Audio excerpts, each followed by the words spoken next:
Construire notre avenir, imaginer l'avocat de demain, anticiper, inventer même ce que seront nos domaines d'intervention, nos domaines d'excellence, nos pratiques dans 10 ans, dans 20 ans. C'est là notre rôle, c'est là notre devoir de syndicat, tout particulièrement en période de crise. Loin du repli, du recul, loin de nous protéger derrière un prétendu périmètre à la fragilité du cristal. Nous avons au contraire à la CE fait le pari gagnant d'une profession moderne et ambitieuse. Le pari de révéler et de promouvoir les talents. Cette vision prospective et ouverte nous est consubstantielle. La CE ne s'est jamais définie sur des critères limitatifs d'âge ou de géographie, source d'une forme d'exclusion. C'est par un des principes essentiels de notre profession que nous nous définissons, la compétence. Tout avocat qui a conseillé, conseille ou souhaite conseiller les entreprises est le bienvenu à la CE. J'ajouterai tout avocat qui partage notre vision de la profession, ambitieuse, exigeante, mais aussi humaine et solidaire, et chez lui, à la CE. Et ils sont nombreux, ces avocats qui nous rejoignent. Près de 2000 adhérents individuels, sans compter les structures d'exercice dont nous portons également la voix collective. En moins de 20 ans, nous sommes devenus la première force représentative des avocats. Nos adhérents viennent de toute la France. Ils exercent dans tous les domaines. Ils sont de toutes structures. Ils sont enfin de tous âges.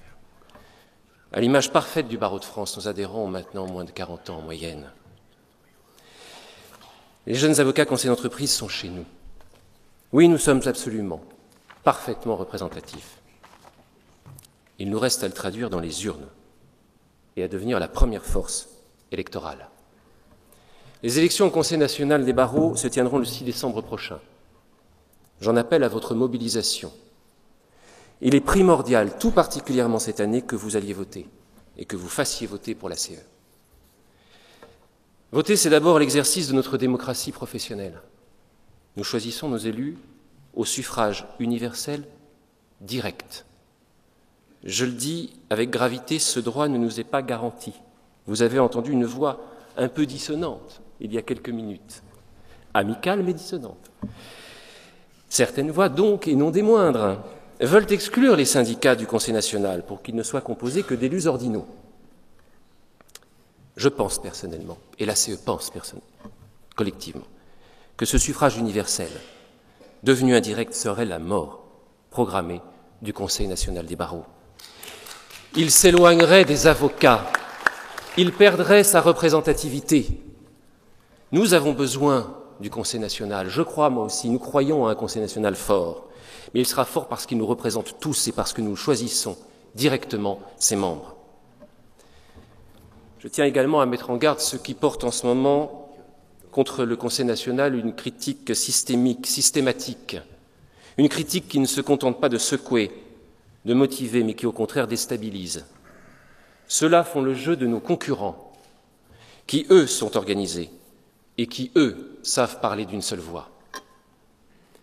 Voter le 6 décembre prochain, c'est aussi le moyen de faire passer nos idées, bien entendu. Des idées, je le disais, ambitieuses et innovantes. Rappelons-le, ne faisons pas de fausse modestie. L'ACE a imaginé quelques-unes des plus importantes réformes de ces 20 dernières années. Les holdings, leur extension récente à l'interprofessionnalité capitalistique, avec les professions du droit et du chiffre, l'ARPI, la dépatrimonialisation optionnelle, la formation continue, la réforme des spécialisations, et bien entendu, je n'oublie pas, l'acte d'avocat. La paternité de cet acte ne fait aucun doute, l'idée est née ici, chez nous. Je vous invite à relire l'interface de mai 2000. Voici 11 ans. Nous écrivions déjà dans notre programme, dans nos thèmes de combat, qu'il fallait un acte contresigné par avocat, qui serait, je cite, une troisième voie entre l'acte authentique et l'acte sous seing privé traditionnel. 11 ans d'avance. J'oserais dire, lisez le programme de l'ACE dans la revue qui vous a été distribué et vous verrez ce que sera la profession demain. Construire notre avenir, imaginer l'avocat de demain impose que notre profession est une démarche conquérante. Et pour cela, il faut un Conseil national plus que jamais prospectif. Il faut investir dans la recherche et dans le développement pour créer de nouveaux outils juridiques, explorer de nouvelles activités, de nouveaux domaines de compétences. Comme nous l'avons fait ces dernières années avec l'avocat en transactions immobilières, l'avocat fiduciaire, l'avocat correspondant informatique et liberté. Nous sommes indépendants et libres, nous sommes à même de conquérir d'autres champs, à même d'ouvrir d'autres horizons. Il faut soutenir activement le barreau d'entreprise. Agissons plus fortement auprès de Bercy, auprès du ministère de l'Industrie, auprès des chambres de commerce, au lieu de se concentrer trop souvent sur la chancellerie. Investissons réellement les forums des métiers et les salons des entrepreneurs. Participons enfin à la formation des cadres d'entreprise pour qu'ils développent un réflexe avocat. Alors faut-il investir l'entreprise elle-même ?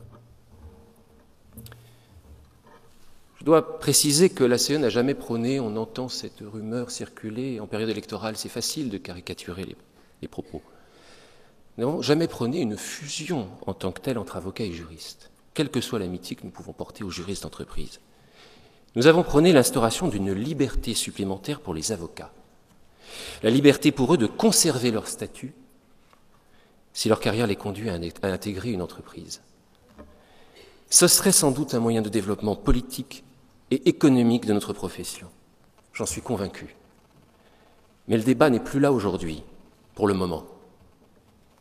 Ce qui est en cause aujourd'hui, c'est notre secret.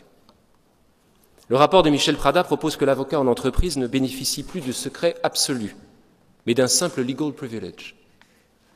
On nous dit que nous devons l'accepter, qu'il faut être moderne. On nous affirme même, je dirais encore, que le secret n'aurait pas à être aussi absolu en matière de conseil qu'en matière de contentieux. On croit rêver. Ce secret est fondamental parce qu'il garantit l'état de droit. Ce secret, nous avons combattu pour l'avoir, pour le conserver contre la chambre criminelle de la Cour de cassation, contre la déclaration de soupçon, contre Bercy. Nous ne pourrons accepter aucune réforme qui lui porterait atteinte. Notre doctrine est claire et simple, un titre, un statut.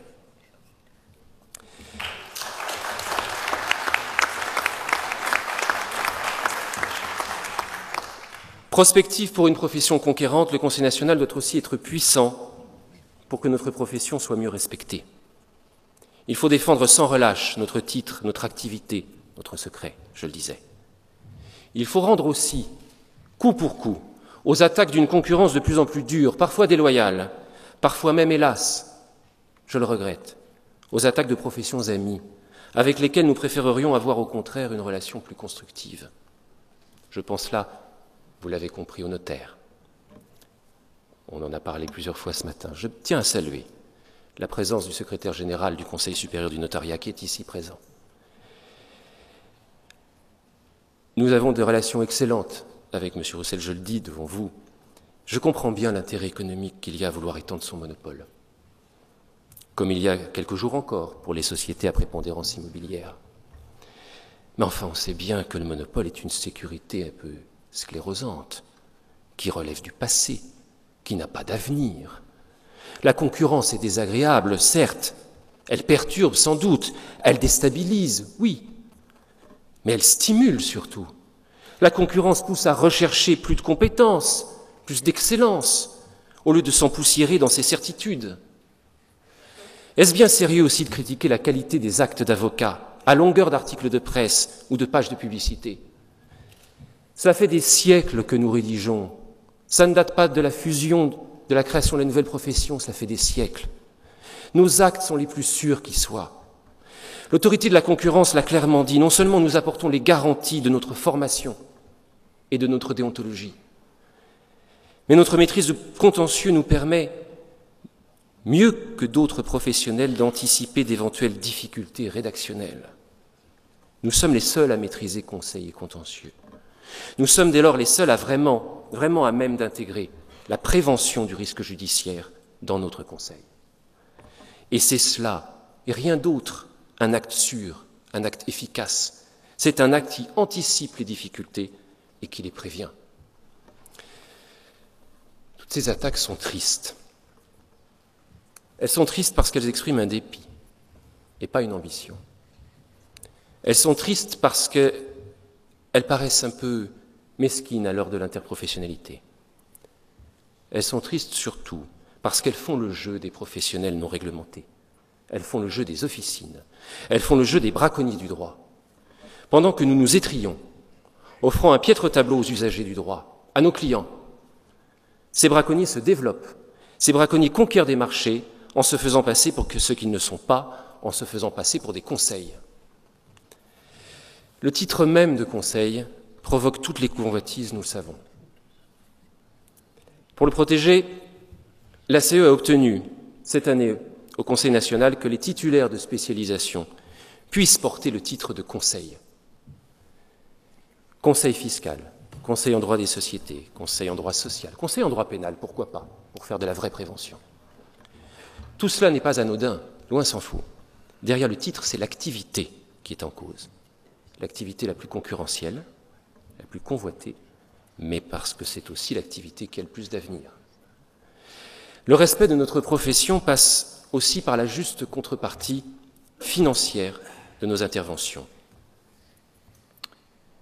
L'aide juridictionnelle, en particulier en garde à vue, s'apparente en réalité, dans le montant qui est attribué, à une aumône indécente. Une défense effective, comme l'exige la jurisprudence de la Cour européenne des droits de l'homme, une défense effective, ça ne peut pas être une défense miséreuse. Nous avons dans notre serment la dignité. La manière dont on nous traite aujourd'hui est précisément indigne. Conquérante, respectée, notre profession doit aussi être solidaire. Et pour cela, nous avons besoin d'un Conseil national qui soit plus que jamais au service des avocats. Tant d'idées, tant de pratiques locales mériteraient d'être étendues à un niveau national. Centrale d'achat, mutuelle de santé, fonds de solidarité pour les avocats en difficulté. Songez que nous sommes près de 55 000. Imaginez tout ce que nous pourrions mettre en place en réorganisant, en rationalisant l'utilisation de nos ressources. Il ne s'agit pas d'augmenter nos cotisations qui sont déjà lourdes. Il s'agit de mieux les utiliser. Quand lancerons-nous enfin une étude sérieuse pour créer un système national de protection pour celui ou celle qui perd sa collaboration libérale? Aux collaborateurs et à l'ensemble des jeunes avocats, précisément, je souhaite m'adresser, au nom de la CE. Vous êtes l'avenir de notre profession. Depuis maintenant 10 ans, la CEJA consacre tous ses travaux, toutes ses réunions, toutes ses formations à accompagner votre développement. Progression au sein du cabinet, développement de votre clientèle, développement de votre réseau professionnel, aide à l'installation, ouverture à l'Europe. Ce que certains découvrent aujourd'hui, nous le faisons depuis toujours. C'est un service que nous vous devons, c'est un service que nous vous offrons. Je souhaite que nous replacions enfin cette exigence de service au cœur de l'organisation de la profession. Un syndicat ne vit que par ses adhérents et parce qu'ils se mettent à leur service. Et il doit être de même pour les institutions, et pour la première d'entre elles, le Conseil national des barreaux. À quoi sert de réformer la gouvernance de notre profession si ce n'est pour être collectivement plus efficace et plus fort? Le premier service de proximité, je dois le dire, il est offert par les ordres. Et là encore, je voudrais mettre fin à une rumeur qui circule. Les périodes électorales sont difficiles. L'ACE n'est pas opposée aux ordres locaux. Nous souhaitons qu'ils puissent se consacrer à leur cœur de mission, à la protection et à l'assistance aux confrères. J'ai siégé pendant ces 3 dernières années, jusqu'à la fin de l'année 2010, au Conseil d'ordre de Paris. Vous avez des centaines d'avocats qui viennent interroger l'ordre pour des questions de déontologie, mais quelquefois pour avoir un soutien moral ou un soutien financier. Aucun ordre national ne pourra jamais remplacer ce contact direct, immédiat, cette proximité humaine. Mais sans un ordre national, malgré les améliorations considérables, malgré les progrès obtenus ces dernières années, remarquables, sans un ordre national, notre profession resterait divisée et fragile. Il faut un ordre national pour que la profession s'exprime d'une seule voix. Il faut un ordre national sous l'autorité duquel les organismes techniques soient indéniablement placés, qu'ils cessent de se dire représentants de la profession, ils ne le sont pas. Il faut un ordre national fort, il faut un ordre local de proximité, de service utile, c'est l'alliance des deux, du national et du local, c'est leur complémentarité, c'est leur inspiration mutuelle que nous voulons. J'en termine en vous disant que c'est votre congrès. Je ne fais, je pense, qu'exprimer vos idées. Je m'adresse au-delà de vous à tous les avocats de France. Confrères, si vous croyez en ce projet, si vous partagez cette vision d'une profession conquérante, respectée et solidaire, alors rejoignez-nous. Venez à la CE, votez pour la CE, ensemble nous construirons l'avocat de demain.